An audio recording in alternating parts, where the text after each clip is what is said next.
Well, hey folks, this is Mark with It's All About Racing. Happy 2024. This is just a look at 23 of the cars that I have not even reviewed yet, that are yet to come for 2024, including the one that we are going to do today, this Peugeot 908 HDi number 7. Now folks, this car is in 143 scale. It is made by the folks at IXO. Comes on this plastic base that is nicely adorned with the number of the car, the fact that this competed in Le Mans in 2007, the name of the drivers, and of course there's a Le Mans adorned box that it comes with, as well as a jewel case. Now the Peugeot 908 HDi was a French prototype developed in 2007, and this is the 2007 model, to win at Le Mans, of which it did in 2009, just not with this car. HDi means high pressure direct injection, or injection directe à haute pression in French, I believe, if I got that right. And FAP means particular filter or filtre et particules. Trying a little bit of my French there. The designers were Paola Catone, the head of design, Jean-Marc Schmidt, chassis designer, and Guillaume Catalani of aerodynamics. This particular car featured a diesel HDi 5.5 liter V12, and I'll say that again, V12, twin turbo engine producing 730 horsepower. Ouch! And was only the second diesel powered prototype, the first being belonging to the Audi R10 TDI. It's a closed cockpit design as part of the ACO's 2006 rules, and was only the second to the Bentley Speed 8. The transmission was a 6-speed sequential manual, and the 908 raced between 2007 and 2011, winning 19 of 28 races. Guys, that's a lot to say for Peugeot, and I hope the new Peugeot that they have, they don't change it and put a wing on it, and it's more successful than it has been in order to follow the line of this car. Now, the number 7 car that you're looking at here debuted at 1,000 kilometers of Monza, and its first win was the 2007 1,000 kilometers of Monza. It won 3 team and constructor championships, as well as 2 drivers championships. And folks, this is a nice IXO model. Now, I've said IXO is not Spark, and it's not. But they offer a really good value for the money, I believe. I still prefer Spark, and if you take a look at all the cars that I'm going to be reviewing this coming year, every one of them is Spark. Well, there's an HDi model in there, but all the rest of them are Spark. So I'm really not buying IXO as much as I used to.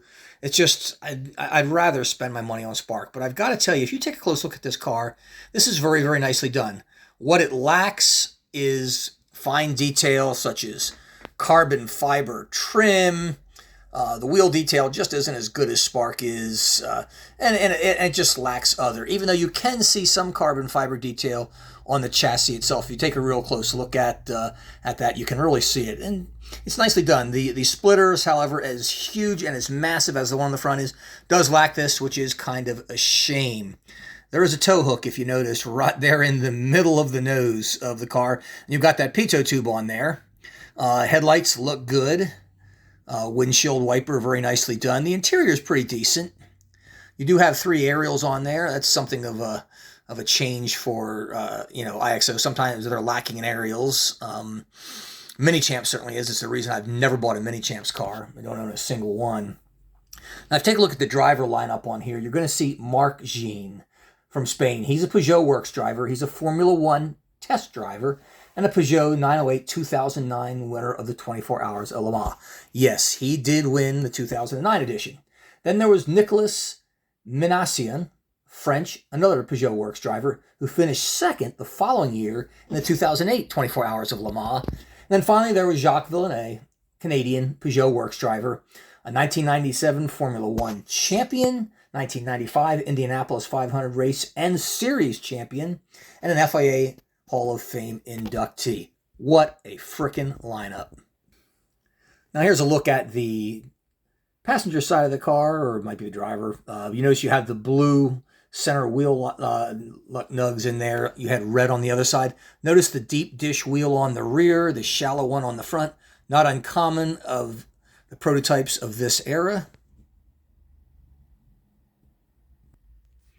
And from the back, you just don't see much. And I can't help just look at this thing. I expect to see exhausts right out of the engine bay there, but they're not. They're on the side of the car. It does have a nicely done rear wing. All in all, I think Peugeot did IXO did a very, very good job on this Peugeot. And there's a look at it from the top. It's not an exciting livery. It's not earth shattering. Notice you do have the French flag on there, as you would expect from a French car, particularly a Peugeot.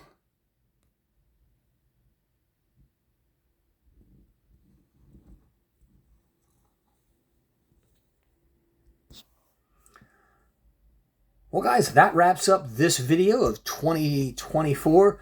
From now on, everything you're going to see coming from me, at least for the next few months, are going to be Spark cars.